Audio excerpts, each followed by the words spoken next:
Arabella Hale's silk slippers hit the cold stone floor of Whitmore Hall so hard that the sound echoed through the empty corridor like a small, panicked heartbeat. She was running. A viscount's daughter, in full evening dress, at her own engagement ball, running like the walls were closing in on her because, in every way that mattered, they were. Behind her, the music still played. Violins wept beautifully over the sound of laughter and clinking crystal, and somewhere in that golden, candle-lit ballroom, her father was raising a glass to Lord Bertram Sloane, a 51-year-old man with cold eyes and colder hands, the man her family had decided would be her husband by morning. She had smiled through the entire evening, through the introductions, through the dinner, through the moment Sloane had lifted her gloved hand to his lips and looked at her not with warmth, but with the quiet, possessive satisfaction of a man inspecting something he had already purchased. She had asked for air. No one had stopped her from stepping out, and that was their first mistake. She had not gone to breathe. She had gone to find Felix Crane. Lord Felix Crane, young and dark-haired and soft-spoken, the man who had whispered things to her at garden parties and stolen glances at her across church pews, and made her believe, with every quiet look and careful word, that she was not invisible, that she was wanted, that she mattered to at least one person in a world that kept trying to hand her off like an inconvenient piece of furniture. She had made up her mind. If her father was selling her future tonight, she would fight for it the only way left to her. She would find Felix, confess everything, and ask him to take her away before the clock struck midnight. She had followed the sound of his voice to the east corridor, behind the heavy velvet curtain that divided the main hall from the library passage, and then her feet had stopped moving entirely, because what she heard on the other side of that curtain didn't sound like a man in love. It sounded like a man performing. "She actually believes it," Felix was saying, and the amusement in his voice was so relaxed, so unbothered, that for a moment Arabella's mind refused to process it. 3 months of whispered nonsense at garden parties, and the girl is ready to throw herself at my feet. Crane women fall harder than most. But this one is almost embarrassingly easy. The laughter that followed from his companions was low and cruel and utterly comfortable. The laughter of men who had never once worried about being overheard by the people they were laughing at. Arabella did not move. She could not. The blood in her body seemed to have forgotten how to circulate. Her hand was pressed flat against the cold wall beside the curtain, and the stone beneath her palm felt like the only real thing left in the world, because everything else, every memory, every whispered word, every look she had replayed 100 times in the quiet of her bedroom, was dissolving into something sharp and humiliating and completely irreversible. She had been a game. A foolish, lovesick girl who had mistaken a performance for a feeling, and now that girl was standing in a dark corridor with an engagement ring waiting on one side of her and ruins waiting on the other, and there was not a single direction she could turn that did not lead to devastation. So she ran. She turned from the curtain, and she ran deeper into the dark, away from the ballroom and the music and the men and the life that had never once asked her what she wanted, out through a side door and into the cold night air, where the wind hit her face like a warning, and the grounds of Whitmore Hall stretched out ahead of her, vast and black, and offering nothing except the mercy of distance, She did not know where she was going. She only knew she could not stop. And then she collided at full speed with something solid and immovable and unmistakably human. And the force of it knocked the breath clean out of her body and sent her stumbling backward. And two strong hands caught her before she could hit the ground.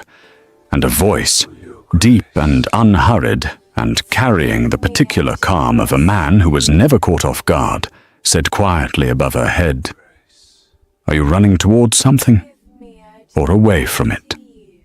Arabella looked up. The man holding her upright was a stranger, tall, broad-shouldered, dressed in black so dark he had nearly disappeared into the night around him. His face was sharp and composed and entirely unreadable, and his eyes, fixed on hers with an attention that felt almost dangerous, were the grey of a sky just before a storm decides what it wants to do.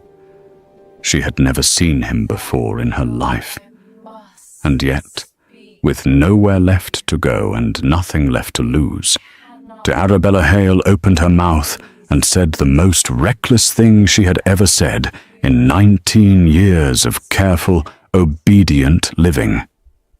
"I need a husband," she said, "by tomorrow, and I will pay you whatever you ask." The stranger looked at her for a long moment. The wind moved between them. Somewhere behind her, the violins played on. And then, very slowly, the corner of his mouth moved. "How much?" he said. "Are you offering? Before we move on, tell us where you are watching from. Just drop a comment." The stranger did not flinch. That was the first thing Arabella noticed about him. Most men, when a breathless, wide-eyed young woman in evening dress came crashing out of the dark and grabbed the front of their coat and asked them to marry her, would have stumbled backward or laughed outright or called for someone with a lantern and a firm grip on common sense. This man did none of those things. He simply looked at her, steady and unhurried, as though women proposing marriage in darkened gardens was an occurrence he had mentally prepared for and found only mildly inconvenient. "How much?" he said. "Are you offering?" Arabella blinked. Her mind, which had been running entirely on panic and heartbreak for the last 20 minutes, struggled to shift into something resembling rational thought. She had not actually planned this far, but the words had come out of her mouth before she had consciously formed them, pulled forward by desperation and the animal instinct of a person who has just watched every available door slam shut at once. She thought of the small leather purse she had tucked into the inside pocket of her evening wrap before leaving her room. She had been saving that money for 8 months, setting aside coins from her personal allowance, with no particular plan except the vague, stubborn conviction that a woman with nothing of her own was a woman entirely at the mercy of other people. She had £22 and some shillings. It was not a fortune. It was barely a beginning, but it was everything she had, and she held it out to him now with both hands, the way a person offers water to a fire and prays it is enough. £22, she said. And my grandmother's pearl earrings. They are real. A jeweller on Regent Street appraised them at £35 last spring. The stranger looked at the purse. Then he looked at her earrings, small and pale against the dark fall of her hair. Then he looked at her face, and whatever calculation he was running behind those storm-grey eyes, it was not the kind she could read. "That is £57, he said. "Yes." "For a husband." "For a legal marriage," she corrected, because even now, even in the wreckage of this night, some precise and stubborn part of her brain insisted on accuracy. performed before a witness. Tonight, if possible. I need it to be real, and I need it to be binding, and I need it to be done before my father realizes I have left the ball. A beat of silence passed between them, or the wind moved through the hedgerows. Distantly, from inside Whitmore Hall, she could still hear the music, bright and oblivious, playing on for a party that was celebrating a future she had already decided to refuse. "Why," the stranger said slowly, "does a young woman in evening dress need a legally binding marriage performed in the dark at 10:30 on a Tuesday? Because my father has arranged for me to marry a man I despise, and the ceremony is scheduled for tomorrow morning, and if I am already married when the sun rises, there is nothing he can legally do about it." She met his gaze without blinking, because she was terrified and humiliated, and had nothing left to protect except her nerve. "I am not asking you to love me. I am not asking you to live with me, or care for me, or pretend this is anything other than what it is. I am asking you to stand in front of a clergyman with me tonight and say the words. After that, you can go wherever you like, and I will never trouble you again." The stranger studied her for another moment, his gaze moving over her face, with the calm attention of someone who was reading something, and wanted to be sure he had understood it correctly before turning the page. Around them, the night was still and cold, and the torchlight from the distant entrance of Whitmore Hall threw long orange lines across the gravel path without quite reaching where they stood. They were in a pocket of genuine darkness, the two of them, which struck Arabella as appropriate for an arrangement that made no sense in daylight. "Who is the man your father chose?" the stranger said. "Lord Bertram Sloane." Something shifted in the stranger's expression. Oh, it was subtle, barely a movement at all, but she caught it, a brief tightening around the eyes, a flicker of something that might have been recognition, or might have been distaste, or might have been both at once in a combination she did not yet have the context to interpret. It was gone before she could be certain it had been there at all, replaced immediately by that same composed, unreadable stillness. "And the clergyman," he said. "Do you have one in mind, or were you planning to knock on church doors at random until someone answered? There is a Reverend Howell who owes my late aunt a considerable favour," she said. "He lives 4 streets from here. I have his address memorized." "Of course you do," the stranger said, and there was something in his tone that was not quite amusing but was adjacent to it, the tone of a man who has just revised his initial assessment of a situation upward by several degrees. "Is that a yes?" Arabella asked. "We will need a carriage," he said, which she took as confirmation. "I can get one from the rear stable. The groomsman there knew my aunt. He will not ask questions." "Then get it," the stranger said. "I will meet you at the rear gate in 10 minutes." She turned to go. Her slippers crunched on the frost-tipped gravel. She stopped without fully deciding to. "I did not ask your name," she said. "No," he agreed. "You did not." She waited.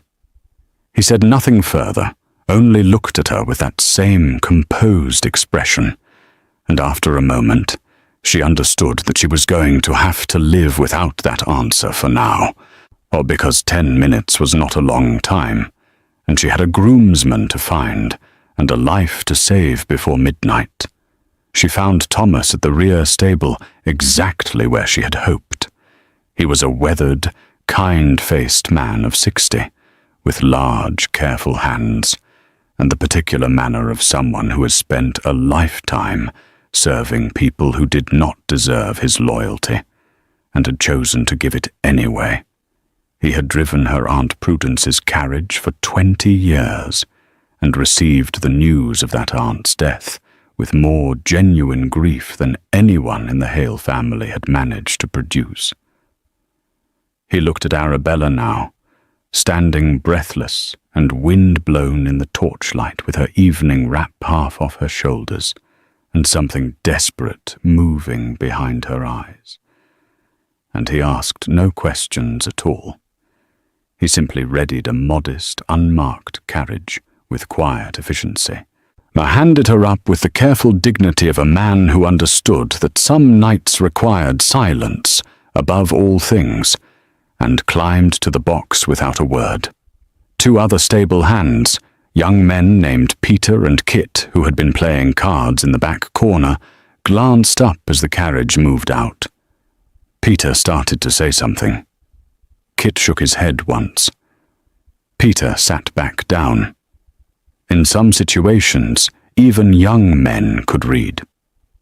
The stranger was already at the rear gate when she arrived, standing in the dark with his hands clasped behind his back, looking entirely unbothered by the cold or the hour or the extraordinary circumstances of his evening. He stepped into the carriage with the ease of a man who was accustomed to being the most settled person in any given room, regardless of what that room contained, settled himself across from her, and the carriage moved out into the London streets. Arabella sat with her hands folded in her lap, and her back very straight, and her heart beating so loudly in her own ears that she was almost certain he could hear it if the carriage happened to go quiet. It did not stay quiet. "You should know," she said, after they had travelled 2 streets in complete silence, "that I am not unstable. I understand how this looks. I understand that a rational person does not run out of balls and propose marriage to a stranger in the dark. But my situation is not one where rational options have survived, and I would rather do something that looks reckless and actually works than do something sensible and end up owned by a man who looks at me the way Lord Sloane looks at things he has grown tired of before he has even finished acquiring them." The stranger looked at her across the dim interior of the carriage. A small lamp was fixed to the wall above his left shoulder, and it threw warm, unsteady light across the sharp planes of his face. He was younger than she had initially registered, somewhere in his early 30s, with the kind of face that had been made to be taken seriously, and had never been given cause to question whether it was succeeding. "I am not questioning your rationality," he said. "You are very quiet for a man who has just agreed to marry someone he met 4 minutes ago." "I am thinking." "About what?"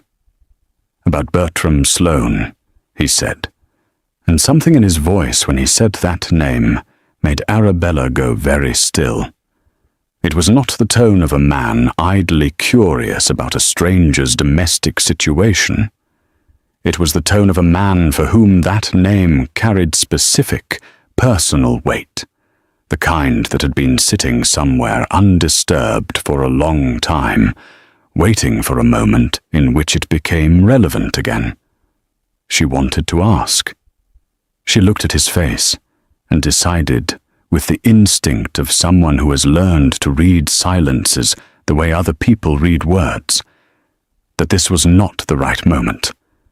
She filed it away instead, in the back of her mind, where she kept things that mattered and required patience. "Tell me about the ceremony," he said. "What exactly does Reverend Howell know?" "He knows my name and my aunt's name, and that the favour my aunt did for him was significant enough that he has never forgotten it, and almost certainly never will," she said. "He does not know why I need the ceremony tonight. I did not explain it when I sent word last week." The stranger's eyes sharpened slightly. "You sent word last week." "I have been planning an exit for 3 months," she said calmly.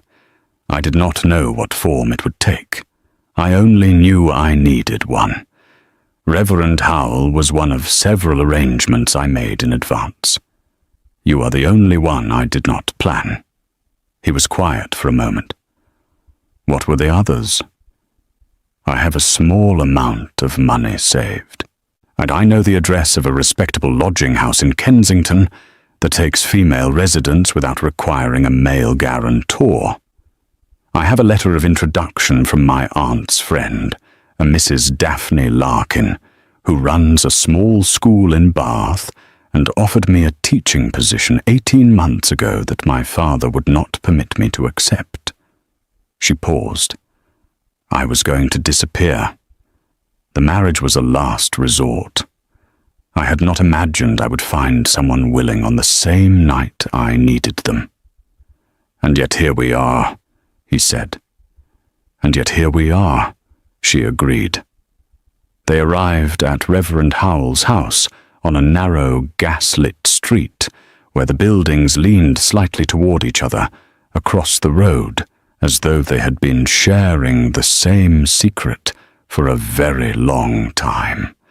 The Reverend answered the door himself after 2 knocks, and in his dressing gown and spectacles, with ink on his fingers, and the look of a man who had been awake by choice before they arrived, and was now performing the ritual of pretending he had not.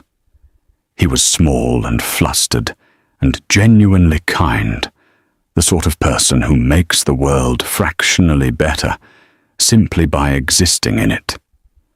And he looked at Arabella with the warm, sad recognition of a man who had known her aunt and understood, without being told, that whatever was happening tonight had its roots in something serious.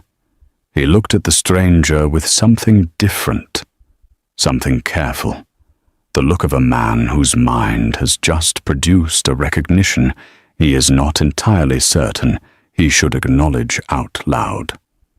"Your name, sir?" he said, pen hovering over the register. "Cavendish," the stranger said. "Dr. Nathaniel Cavendish." Reverend Howell wrote it down.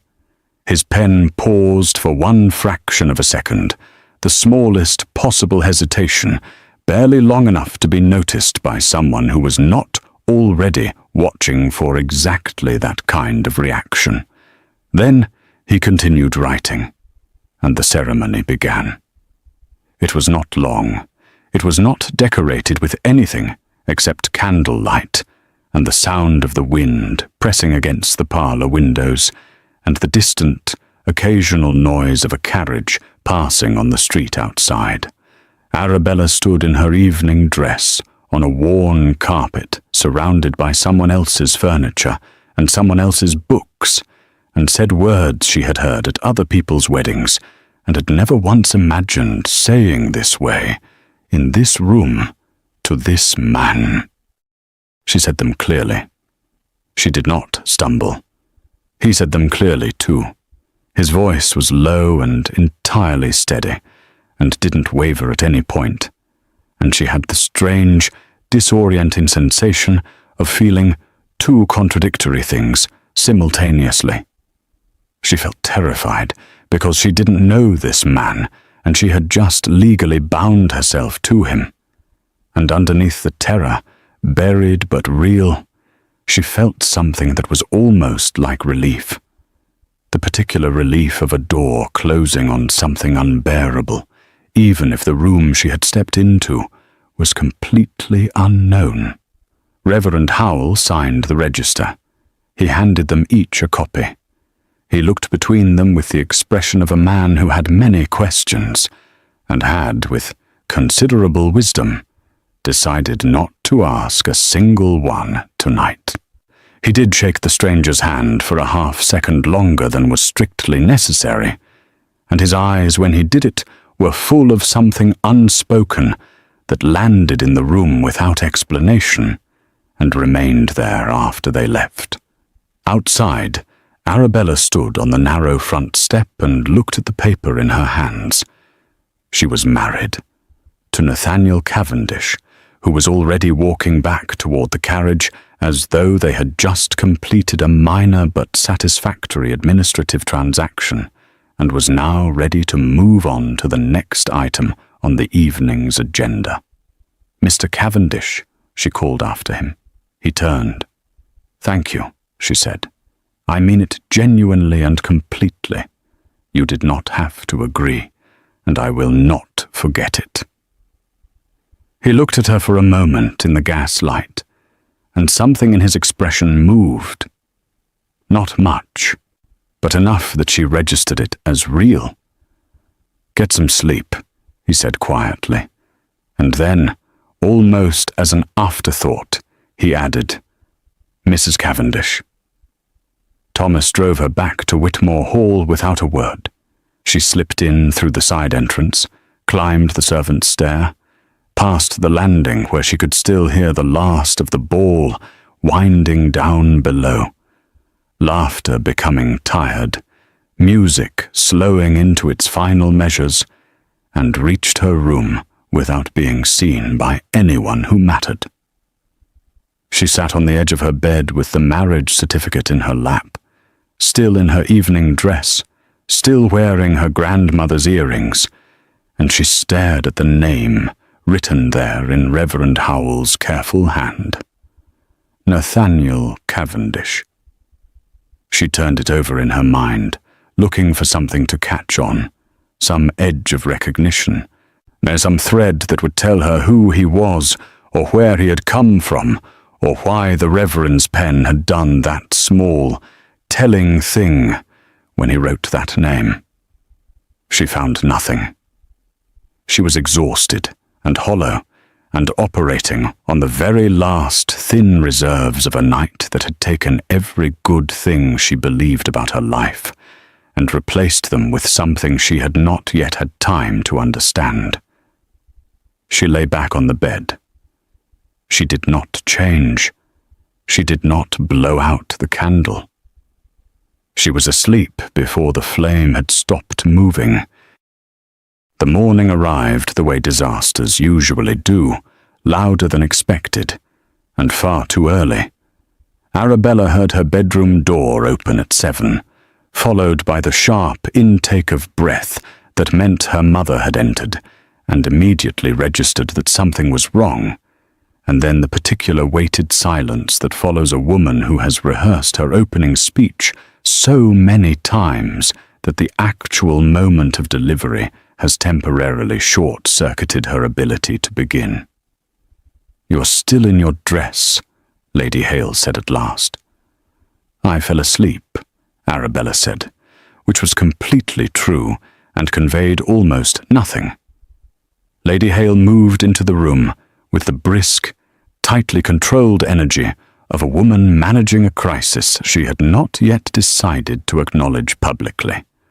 She was a handsome woman in her middle 40s, with Arabella's dark eyes, and none of Arabella's inclination to use them to look directly at inconvenient truths. She had married sensibly, and spent 20 years calling it happiness, and had been doing it long enough that she had almost entirely stopped being able to tell the difference between the word and the feeling it was meant to describe. She straightened a vase on the dressing table that did not need straightening. She moved to the window and looked out at the grey morning as though the garden contained an answer she had not yet located. "Your father wishes to speak with you before breakfast," she said.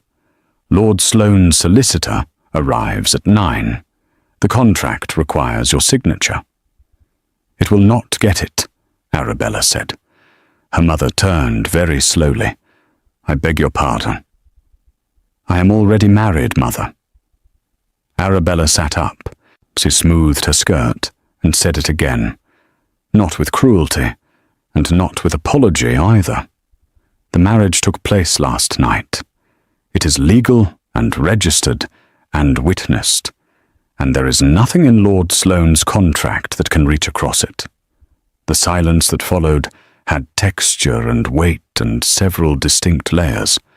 Her mother's face moved through a rapid sequence of expressions, none of which were simple enough to name individually. "That is not possible," Lady Hale said. "I have the certificate."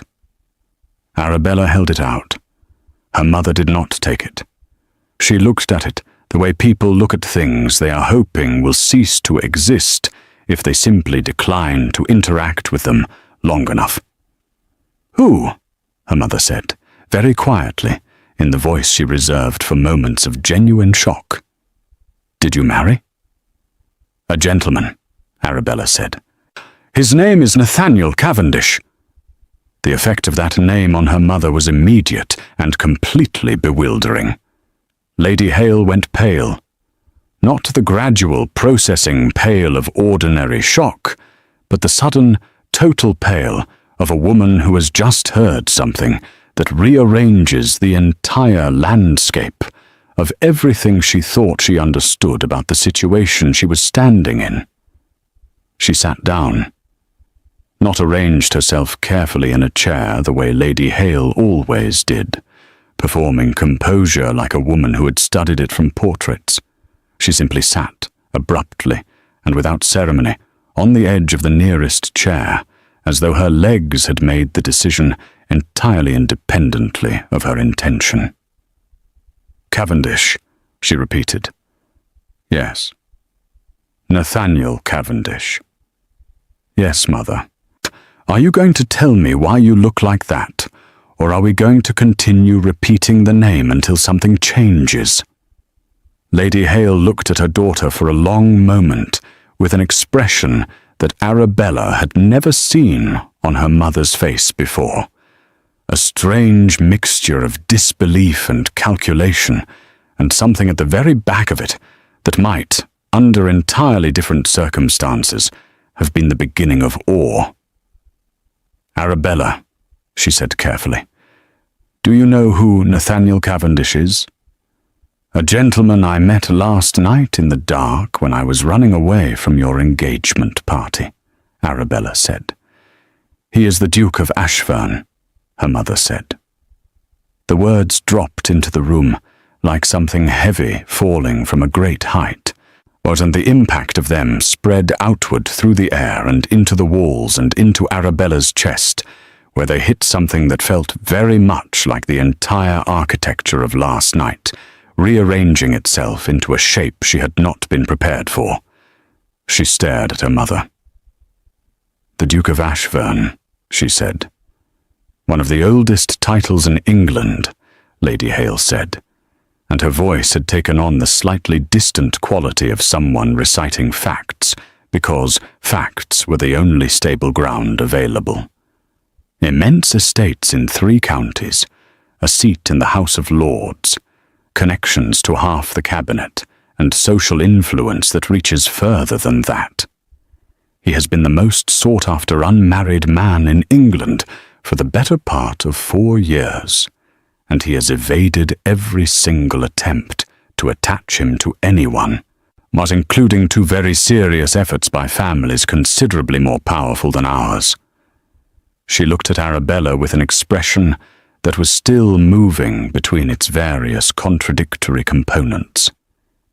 "And you paid him £57 to marry you in a clergyman's parlour in the middle of the night." "I did not know who he was," Arabella said. "That," her mother said, "is the only part of this that I actually believe." "Does it change anything legally?" "It changes the legal consequences of everything that comes after," her mother said. "The marriage itself is binding regardless. But Arabella, you are now the Duchess of Ashfern. As of last night, you outrank every woman in this house and most women in this county, and your husband is a man that Lord Sloane would not dare to look directly at without permission." She paused. "Do you understand what I am telling you?" "I understand that I am not marrying Bertram Sloane," Arabella said. "No," her mother said, and the short, complicated sound she made then was not quite a laugh. It was not quite anything else either.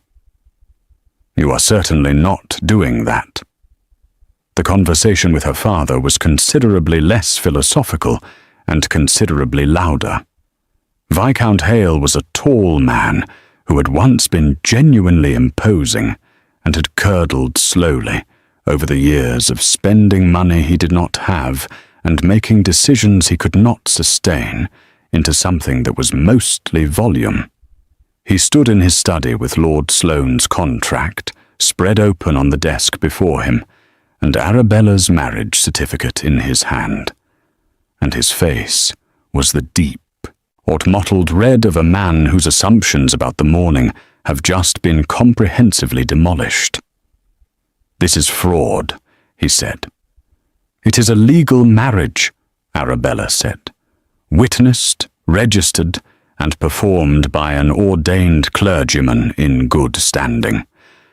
You are welcome to challenge it in court if you wish, but I would strongly suggest consulting a solicitor before you commit to that course, because the outcome will disappoint you." "You had no right," he said, and his voice was rising in the way it always did when he felt control slipping, which was a thing he hated above almost everything else. "You are 19 years old and living under my roof, and you have no right to contract any marriage without my knowledge and consent." "English law disagrees with you," said a voice from the doorway. Everyone in the room turned. Nathaniel Cavendish stood at the entrance to her father's study, with his hands loose at his sides, and his posture carrying the particular relaxed authority of a man who had walked into rooms that didn't belong to him so many times that the concept of ownership over space had long since ceased to register as an obstacle. Behind him stood two men, one of whom Arabella recognized as the kind of legal professional who is paid never to look surprised, and the other of whom was simply large and quiet in the way that some men are large and quiet, as a fact and not a statement. He looked at Arabella first. It was brief, barely a second, but it was direct, and it checked something, and it moved on, and she had the distinct impression that whatever he had been checking for, he had found it satisfactory. Then he looked at her father. "A woman of 19 may legally enter into marriage without parental consent under English law," he said, with the pleasantness of someone delivering information they have verified from multiple sources and feel no particular need to apologize for. "The marriage is valid. The register has been properly filed. My solicitor has already received copies this morning, so there is no question of documents being disputed or misplaced." He paused and looked at the contract on the desk with the mild, polite interest of a man examining something that he has already decided is not going to be relevant to his afternoon. "I am Nathaniel Cavendish. I believe you were expecting Lord Sloane's solicitor at 9. He is, of course, still welcome to come. He will simply find that there is nothing left for him to do here." Viscount Hale looked at him the way men look at other men when they are doing rapid, involuntary social arithmetic, and the sums are coming out in a direction they did not anticipate and do not like. The red in his face went through 2 or 3 changes. Then something settled there, not acceptance exactly, but the particular stillness of a man who has just calculated that the battle he was prepared to fight is one he cannot win, and who is now deciding how to exit without losing more than he already has. "Your Grace," he said, and his voice had changed entirely. The volume was gone. What remained was cautious and thin. "Lord Hale," Nathaniel said. He stepped into the room without waiting to be invited, and which Arabella was now prepared to accept as simply the way he moved through the world, and took the chair across from the desk with the ease of someone sitting down for a conversation they intended to finish quickly. He did not look at Arabella again, But she noticed, from where she stood near the window, with the grey morning light falling across her still wrinkled evening dress, that he had positioned himself precisely between her and her father, and that the two men who had come with him were standing in the doorway in a way that was not aggressive, but was also very clearly not decorative. She watched him talk. She watched the careful, exact way he laid out the facts of the situation for her father, not cruelly, not even unkindly, but with the complete calm of someone who knows that the power in a conversation belongs to whoever needs the outcome least. She watched her father's shoulders drop, degree by degree, as the morning he had planned dissolved into something else entirely. Across the hall, she could hear her younger sister Dorothea asking their lady's maid what was happening. She could hear the lady's maid, a practical woman named Mrs. Fitch, who had been with the family for 12 years, telling her firmly that nothing was happening and that she should eat her breakfast. Lord Sloane's solicitor, a stout, harassed-looking man named Mr. Pemberton, arrived at 9 exactly and was met at the door by Nathaniel's legal man, who explained the situation to him in the entrance hall in terms that were apparently clear enough that Mr. Pemberton spent only 4 minutes inside the house before leaving again with his contract unsigned and his morning thoroughly ruined. Through all of it, Arabella stood at the window and watched, and felt the strange, suspended quality of a person who has just made an enormous decision and is now living inside the consequences of it for the first time in daylight, without the cover of darkness and desperation to make the edges less sharp. She had wanted to escape. She had wanted out. She had wanted to put a wall between herself and Bertram Sloane and the life her father had decided she deserved. She had done all of those things. She had also, in the process, married the most powerful, most sought after, and apparently most quietly formidable man in England. And she still did not entirely know why he had said yes. That question, as she understood, looking at the clean, composed lines of his profile as he spoke to her father, was going to matter enormously. It was going to matter more than anything else that had happened last night. Because a man like Nathaniel Cavendish did not do things without reasons, and whatever his reason was for standing in a clergyman's parlour at midnight and saying those words, it was not £57 and a pair of pearl earrings. It was something else, entirely, and she was going to have to find out what. Lord Sloane did not leave quietly. That was the first complication of the morning, and it arrived at 9:30 in the form of a heavy knock on the front door of Hale House, where Arabella had been taken after the scene at Whitmore Hall dissolved into the kind of tense, poorly concealed chaos that aristocratic households specialize in pretending is not happening. She heard him from the upstairs landing. His voice carried the way the voices of men who have never been told to lower them always do, thick with outrage and the particular fury of someone who has been publicly inconvenienced by a person they considered beneath the possibility of resistance.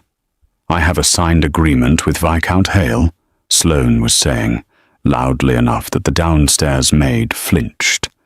The girl was promised. What has been done here is a deliberate breach, and I intend to see it addressed in terms that are considerably less polite than this conversation. Arabella pressed herself against the wall of the landing and looked down through the banister. Her father stood in the entrance hall, looking like a man caught between two very large pieces of furniture moving toward each other. Nathaniel stood slightly apart from both of them, near the door to the morning room, with his hands behind his back and the expression of a man attending a mildly tedious theatrical performance. Sloane turned to him. The two men looked at each other, and something passed between them that Arabella could not name, but could feel, even from the landing, something old and unresolved, and considerably larger than one broken engagement contract. "Cavendish," Sloane said. The word came out stripped of any title, which was either a deliberate insult or the action of a man too angry to remember manners. "Sloane," Nathaniel said, in exactly the same tone, which somehow managed to be both a perfect echo and an absolute demolition. "You have no business involving yourself in this arrangement." "The lady is my wife," Nathaniel said pleasantly. "I find that constitutes a reasonable degree of business." "This is a scheme," Sloane said. His voice had dropped now, which made it worse rather than better. The low register of a man moving from outrage into something colder. "I do not know what the girl promised you, or what arrangement was made, but I will not stand here and pretend that a marriage contracted in the middle of the night by a 19-year-old with no guardian present is anything other than a manipulation." "Then do not stand there," Nathaniel said. "You are welcome to present your objection to a court. I have 3 solicitors who would find the exercise entertaining." Sloane's jaw tightened. His eyes moved from Nathaniel to the staircase, and Arabella pulled back slightly, though she did not think he had seen her. Even from this distance, his gaze landed with a weight that felt intentional, the look of a man filing something away for later. "This is not finished," Sloane said. "It is, actually," Nathaniel said. "Good morning, my lord." There was a pause that lasted exactly long enough to make the household uncomfortable, and then Sloane left, and the door closed behind him, and the entrance hall exhaled. Arabella came down the stairs. Nathaniel turned when he heard her step, and for a moment they simply looked at each other across the entrance hall, while her father stood to the side, looking at both of them with the expression of a man who has sold a horse and is only now suspecting the buyer was wealthier than they appeared. "You did not have to come," she said. "You are my wife," he said. Sloane's solicitor would have arrived at 9. It seemed practical to be present. "Practical," she repeated. "Yes." She studied him in the morning light, now that she could actually see him properly, without the dark and the panic and the desperate momentum of the night before. He was younger than she had initially estimated, somewhere in his early 30s, with the kind of face that would have been merely handsome if it were not for the quality of stillness in it, the sense that every expression he allowed through had been consciously permitted. His grey eyes held the same careful attention they had held in the dark. And she understood now, with the benefit of daylight and her mother's pale face, and the way her father was standing very slightly straighter than usual, exactly what quality of man she had purchased for £57 in a panicked midnight garden. "May I ask you something?" she said. "You may ask," he said. "I will tell you now that I reserve the right to answer as I see fit." "Why did you agree? Last night you did not know me. You had no reason to say yes. Men in your position do not marry strangers in parlours for £57. "Oh, so why did you?" He was quiet for a moment. Not the quiet of a man searching for an answer, but the quiet of a man deciding how much of a true answer to give. "I knew Sloane," he said finally. "Not well, and not fondly. What I know of his character is not the kind of information a gentleman shares in polite company, but it is the kind that made your request something other than absurd." He paused. You asked me to help you escape a bad situation. I was in a position to help. That is the whole of it. It was not the whole of it. She was almost certain of that. But she did not push, because she had asked one honest question and received one partially honest answer, which was more than most people managed on a first morning of marriage, and she had enough to process without pulling threads she was not yet prepared to follow. "What happens now?" she asked instead. "You will come to Ashfern House," he said, "my townhouse in Grosvenor Square. It would be inappropriate for my wife to remain in her father's house the morning after the wedding, and it would attract the kind of attention that makes everything more complicated. I have nothing prepared, no lady's maid, no trunk. Both can be arranged within the hour. My housekeeper is competent." Of course she was. Arabella suspected that everything connected to Nathaniel Cavendish, Duke of Ashfern, was competent, arranged, and already 3 steps ahead of the current conversation. She looked at her father, who had not spoken since Sloane left, and who was now looking at her with an expression she did not entirely know how to read. There was anger in it, old and familiar. But underneath the anger there was something else, something that might have been a very reluctant, very private relief, and she decided not to examine it too closely because she wasn't ready to feel charitable toward him yet. "I will need an hour," she said to Nathaniel. "You have it," he said, and moved toward the morning room as though the matter were entirely settled, which, she was learning, was simply how he moved through most situations. She went upstairs. She washed her face. She changed out of the dress she had worn through the longest night of her life and stood at her bedroom window for a moment, looking out at the ordinary street below, at the carriages and the pedestrians and the grey London sky, all of it completely unchanged from yesterday, while she herself had become someone entirely different. Arabella Hale was gone, and in her place stood the Duchess of Ashfern. She picked up her grandmother's jewel box because the pearl earrings were hers and she was keeping them, and she went downstairs to begin the strangest chapter of her life. Ashfern House was not what she expected, and she was not entirely sure what she had expected. But it was not this. She had braced herself for grandeur of the cold, intimidating variety, for marble floors and towering ceilings, and the particular atmosphere of extreme wealth that announces itself by making visitors feel slightly criminal for existing inside it. There was grandeur, certainly.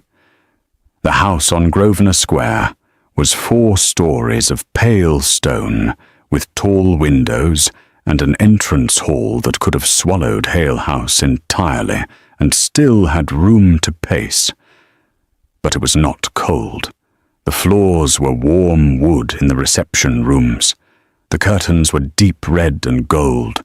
There were books everywhere, on shelves and side tables, stacked with apparent contentment on window sills.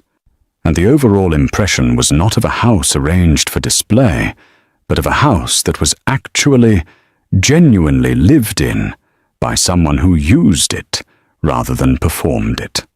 The housekeeper, Mrs. Price, was a capable woman of 50, with sharp eyes, and the professional warmth of someone who has managed unexpected situations for long enough that she no longer finds them unexpected. She welcomed Arabella without a flicker of surprise, which told Arabella that either Nathaniel had sent word ahead, or Mrs. Price had simply witnessed enough of her employer's life that a new duchess appearing on a Wednesday morning ranked somewhere in the middle of her personal scale of unusual events. Arabella was shown a suite of rooms on the 2nd floor that connected, through a sitting room, to what she understood were Nathaniel's private apartments. of the rooms were beautiful in a quiet way. Cream walls and polished floors and a fireplace that had already been lit, and she stood in the center of them and understood that she was going to have to find a way to exist in this space as though it belonged to her, when everything about her felt like a visitor who had arrived without being invited and was waiting to be politely asked to leave. A lady's maid named Fern arrived within the hour, young and efficient, and mercifully inclined towards silence. And by early afternoon, Arabella had been bathed and dressed and installed in the sitting room with a tray of tea she was too unsettled to drink when the first social call arrived. She heard the voices from the entrance hall, a woman's voice, bright and carrying and entirely unbothered by propriety, but ascending the stairs at a pace that suggested the visitor had not waited to be formally announced. The door to the sitting room opened, and a young woman of perhaps 24 swept in, wearing a deep amber walking dress and an expression of barely contained delight. She had red gold hair and green eyes, and the energy of someone who has received interesting news and has been physically unable to stop moving since. "So it is true," she said, looking at Arabella with undisguised fascination. "Nathaniel actually did it. I told my husband I would eat my bonnet if the rumor was accurate, and now I owe myself a very unpleasant meal." She extended her hand with the directness of someone who considered social preamble a personal inconvenience. "I am Diana Merritt. My husband is Lord Charles Merritt, or Nathaniel's oldest friend, and the only person in London he tolerates for more than 40 minutes at a stretch, which means by a certain logic that I am now your oldest friend. I am sorry about that. I have been told I am a great deal." Arabella shook her hand. "Arabella. Cavendish, apparently."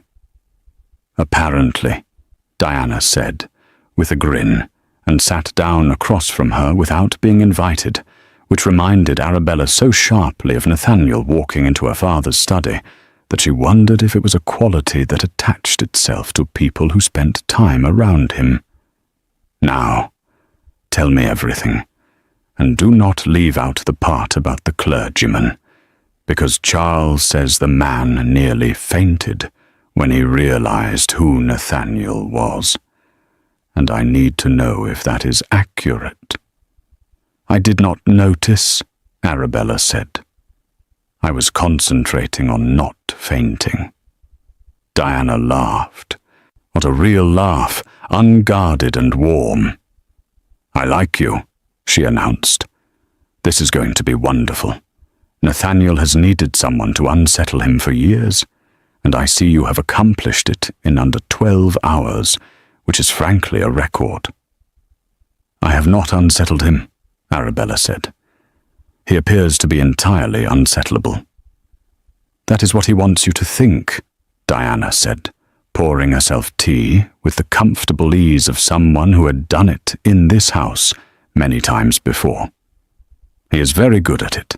The composure, the stillness, the whole impenetrable castle routine. Do not let it convince you. Underneath all of that, there is an actual person, and that person has been alone for a very long time, and is almost certainly in a complete private panic right now, which he is expressing by being extremely efficient about something." She tilted her head. "Has he reorganized anything since you arrived?" Arabella thought about it. "He spoke to the solicitors this morning." "3 of them?" "Yes." "Panic," Diana confirmed cheerfully. "That is how he panics. He becomes very productive." She set down her cup and looked at Arabella with an expression that was warmer and more serious than the bright chatter had suggested. "He is a good man," she said, simply and directly. "I want you to know that. I am not saying it because he is my husband's friend, and I feel obligated. I am saying it because it is true, and because I suspect your knight gave you very little time to determine it for yourself. He is a good man, and whatever his reasons were for agreeing to what you asked, they will have been the right ones. He does not do things without reason. Arabella was quiet for a moment. Do you know what his reasons were? Diana's expression shifted, barely, a small, careful movement. That is his to tell, she said, but I will say this. The name Bertram Sloane is not unfamiliar to people who know Nathaniel's history, and if that man was the alternative you were facing, then I believe Nathaniel would have agreed to your proposal for free. The door to the sitting room opened then, and Nathaniel himself appeared, stopping briefly when he saw Diana with the expression of a man who is not surprised, but perhaps wishes he were. "Diana," he said. "Nathaniel," she said back, in exactly the same tone Arabella had heard him use with Sloane that morning, and for one bewildering second she had the sensation that she had stumbled into a family she did not yet understand, but was already, somehow, standing inside. He looked at Arabella. "Are you settled?" "Well enough," she said. He nodded, a small, precise movement, and then said, "There will be talk by this evening. By tomorrow it will be in the papers. I want you to be prepared for that." "What kind of talk?" "The curious kind first, then the speculative kind, then from certain quarters, the unkind kind." His voice was level, factual, entirely without apology. "You are a viscount's daughter who married a duke in the middle of the night under circumstances that no one outside this room fully understands. Society will construct its own version of events. Most of those versions will be wrong, and some of them will be unpleasant. I wanted to tell you directly, rather than let you encounter it without warning." "Thank you," she said, and meant it. He looked at her for a moment that was slightly longer than necessary. Then he said, "I will be in the library if you need anything," and left. Diana watched him go with the fond, exasperated expression of a woman who has spent years translating a person for other people. "What he just did," she said to Arabella, "was his version of telling you that he is looking out for you." I realize it did not look like that. But it was. Arabella looked at the empty doorway. "I know," she said, and was slightly surprised to discover that she meant that too. The papers arrived the next morning. Fern brought them in on a silver tray alongside the tea, and Arabella saw her own name in the headline before she had taken a single sip.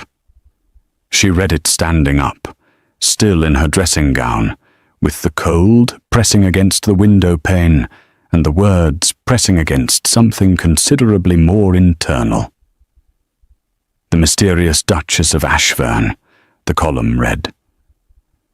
"Who is the unknown girl who has captured England's most untouchable duke in a single night, and what precisely did she offer him to make it so?" The implication was not subtle. It was not trying to be. She set the paper down. She drank her tea. She was not going to let ink and insinuation undo her before breakfast, because she had survived her father's study, and Bertram Sloane's cold eyes, and Felix Crane's laughter in a dark corridor, and she was not going to be dismantled by a gossip column written by someone who had never met her. But the words stayed with her as she dressed, moving through her mind the way unpleasant things do when you refuse to look directly at them. What precisely did she offer him? As though the only currency a young woman carried was her body, as though no other explanation for a man's choice could possibly exist. She was in the downstairs sitting room when Lord Charles Merritt arrived, which was how she met him properly for the first time. He was a broad, good-humoured man of 35, with an open face and the comfortable manner of someone who had never found a room he could not settle into, and he came in with Diana at his side, and the morning paper folded under his arm, and the expression of a man who has already decided the situation is manageable. "Your Grace," he said, with a bow that was respectful without being stiff.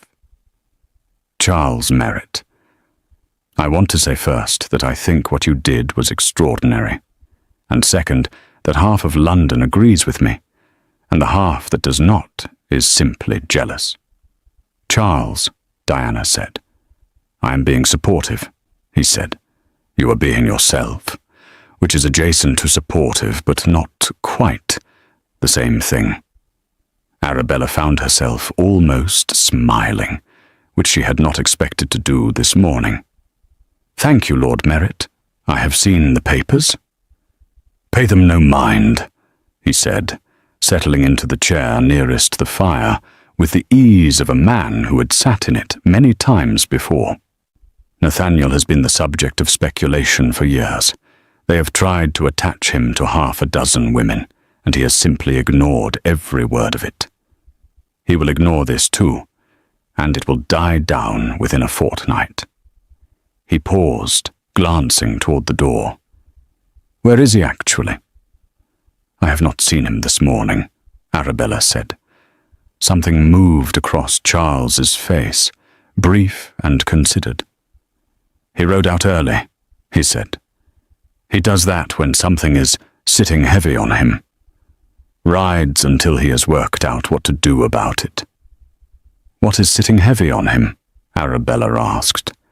Charles and Diana exchanged a look that lasted half a second too long to mean nothing. "Sloane," Charles said finally. "He came to his club last night, made certain remarks in front of witnesses about the circumstances of the marriage, about you specifically. His voice was careful but direct, the voice of a man who respects a person enough to tell them the difficult thing. He is attempting to build a case that the marriage was contracted under duress or deception. He has engaged a barrister." The room was very quiet. "He is challenging the marriage," Arabella said. "He is attempting to," Charles said. "Nathaniel's solicitors are already responding.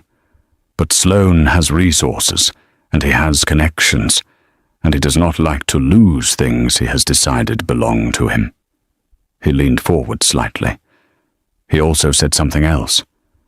In front of 4 witnesses at the club, he said that Nathaniel had specific personal reasons for wanting to damage him, and that the marriage was not a rescue, but a weapon.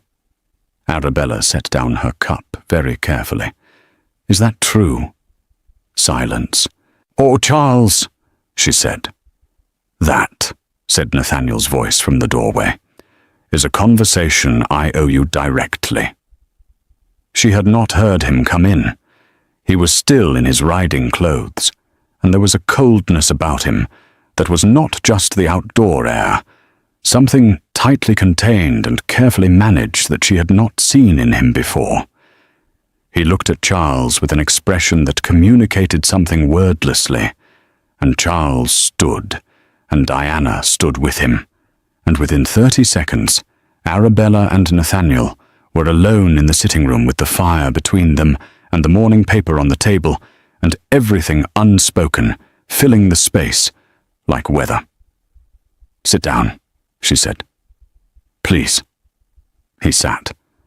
That surprised her, the quickness of it, as though he had been waiting to be our host. She looked at him steadily. "Tell me." He was quiet for a moment. Not the withholding quiet she had come to expect, but a different kind, the quiet of someone organizing something that has been kept in disorder for a long time. "Bertram Sloane," he said, "ruined my sister." The fire crackled. Outside, a carriage passed. "Her name was Clara," he said. She was 20. She met Sloane at a house party in the country, and he was charming in the way that men who have practiced charm as a tool are always charming, completely convincing until they have what they want and see no further use for the pretense. His voice was level, but beneath the level surface of it, there was something that had weight and heat and had been pressed down for a very long time. He made her promises. She believed them. When she discovered he had no intention of honoring any of them, she had no recourse, because she had trusted him privately, and he had been careful enough to leave no public evidence of any of it. She died 14 months later. The doctors called it a fever. I have never called it anything except what it was. Arabella did not speak. She understood that speaking was not what was needed. I have looked for a way to ruin Sloane for 6 years, Nathaniel said, legally, publicly, in a way that could not be quietly managed or paid away. I had not found one. He looked at her, directly and without deflection, and this was the first time she had seen him look at someone without any layer of management between the look and the feeling behind it. And then a young woman came crashing out of the dark and told me she needed a husband by morning to escape him, and I thought that perhaps what I had been looking for had simply decided to find me instead. The truth of it settled over her slowly, the way understanding does when it is large enough to require time. "You used me," she said. Not with anger. With the precise, careful tone of someone who wants to be accurate before they decide how to feel. "I helped you," he said. "What you asked was real. What I did was real. The fact that it also served my purpose does not make your escape less genuine or less deserved." He paused. "But you asked me for honesty, and I owe it to you. Yes. I had a reason beyond £57. She looked at him for a long moment. The man sitting across from her was not the composed, untouchable figure the papers described, not the impenetrable castle Diana had spoken of with fond exasperation. He was a man who had lost his sister and spent 6 years carrying it, and had made a decision in a dark garden that was equal parts calculation and something rawer than calculation, and she did not know yet what to do with that. But she knew it was real. "Clara," she said quietly. "Yes." "I am sorry." He looked at her, and something in his face moved in a way she had not seen it move before, something that was not composure and not strategy, but simply a person receiving a kindness they were not entirely prepared for. "So am I," he said. The fire burned between them.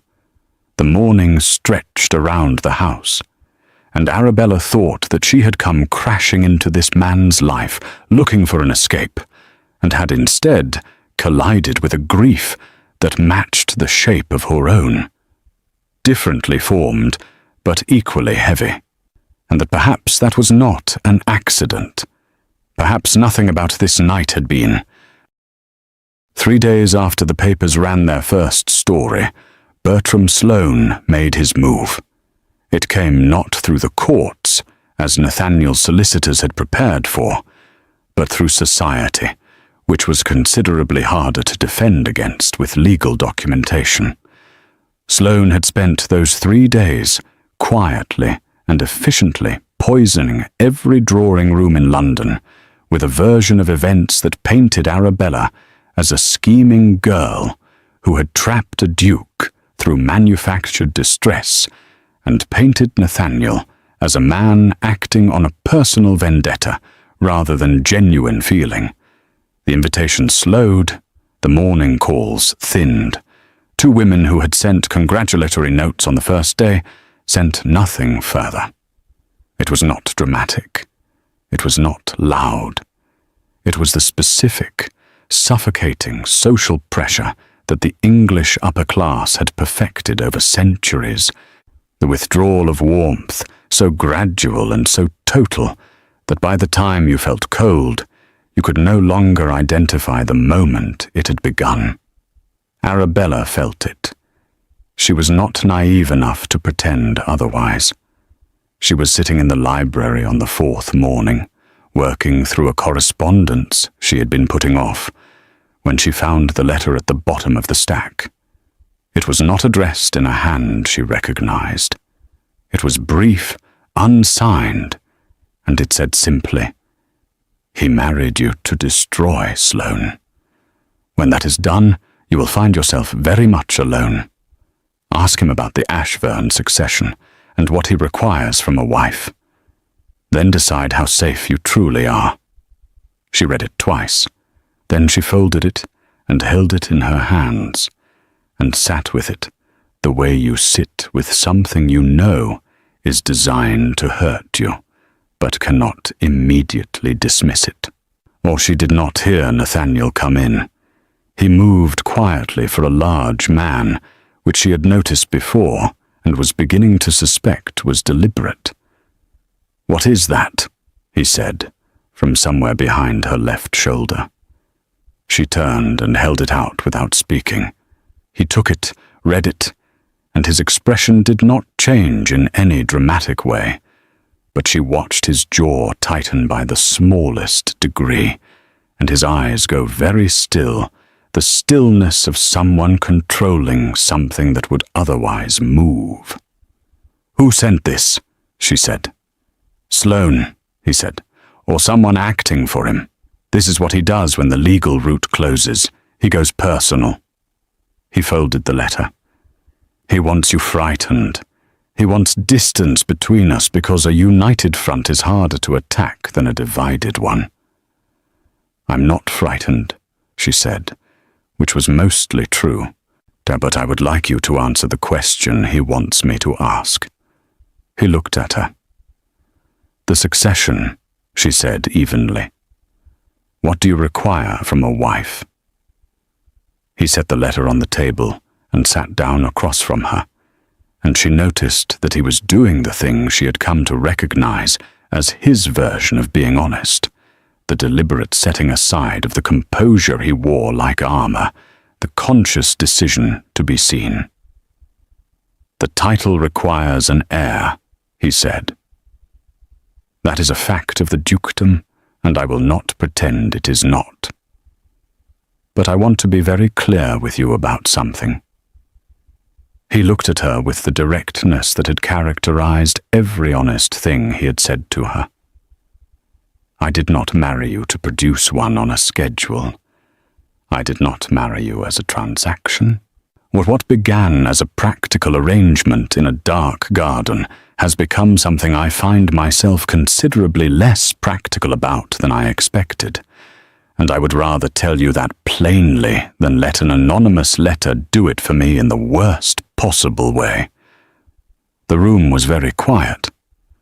"Less practical," she repeated. "Yes." "You're going to have to be more specific than that," she said. "You are very good at saying almost everything and leaving the most important word out." Something shifted in his expression, and for the first time since she had known him, which was admittedly only 4 days, but felt considerably longer in the way that intense circumstances compress and expand time, she saw something that was not managed or measured. It was warmer than that and considerably less certain, and it looked on a face that was usually so composed and almost startling. "I find myself thinking about you," he said, "in the spaces between things. When I am riding. When I am in a meeting, I should be attending. When I wake in the morning and the house sounds different than it did a week ago. And I understand that the difference is you." He paused. "That is not practical. That is something else entirely, and I am aware it is too soon to say it, and I am saying it anyway because you asked me to be specific. Arabella looked at him for a long moment. 4 days ago, she had been running through a dark corridor with her heart broken and her future stolen, and nothing left except velocity and desperation. She had crashed into a stranger and offered him everything she had, which was £57 and a pair of pearl earrings, and a problem she did not know how to solve alone. For she had not known his name. She had not known his title. She had not known that underneath the composure and the power and the danger that London attributed to him like a permanent weather condition, there was a man who had been grieving quietly for 6 years and had recognized something in her desperation that rhymed with his own. She had not known any of it, and yet here she was. "Sloane is not finished," she said. "No," Nathaniel agreed. "He is not." What were we going to do about him? The "we" was deliberate. She watched him hear it, watched the word land somewhere behind his eyes, and settle there with a weight that was not heavy, but anchoring. "Together," he said, "we are considerably harder to damage than either of us alone. His entire strategy depends on separating us, on making you doubt me and making society doubt you. If we refuse to separate, his strategy has nothing to work with." "And beyond the strategy," she said, "when Sloane is dealt with, and the papers have found someone else to write about, and the drawing rooms have warmed again.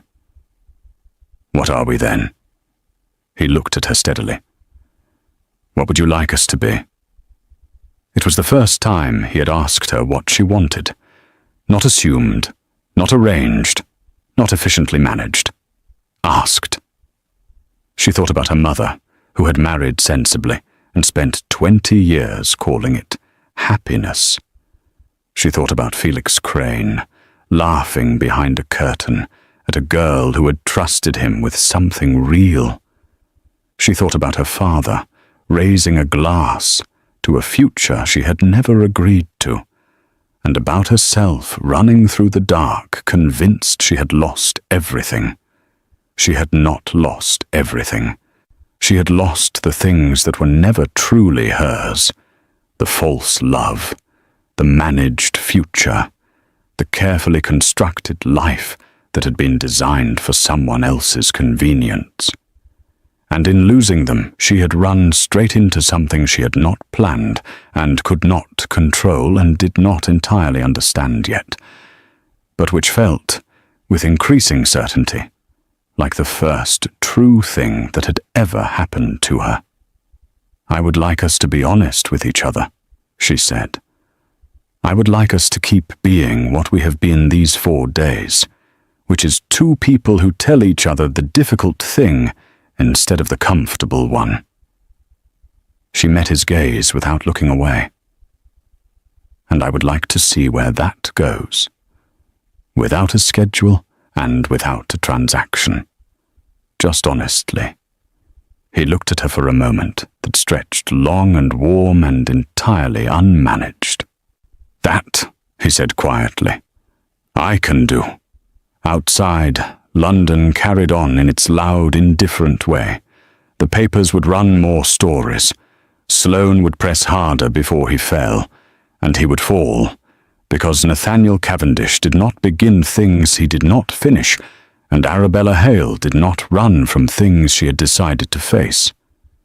The drawing rooms would warm again, slowly and then all at once, because a duke and his unexpected duchess presented a story that society could not resist for long.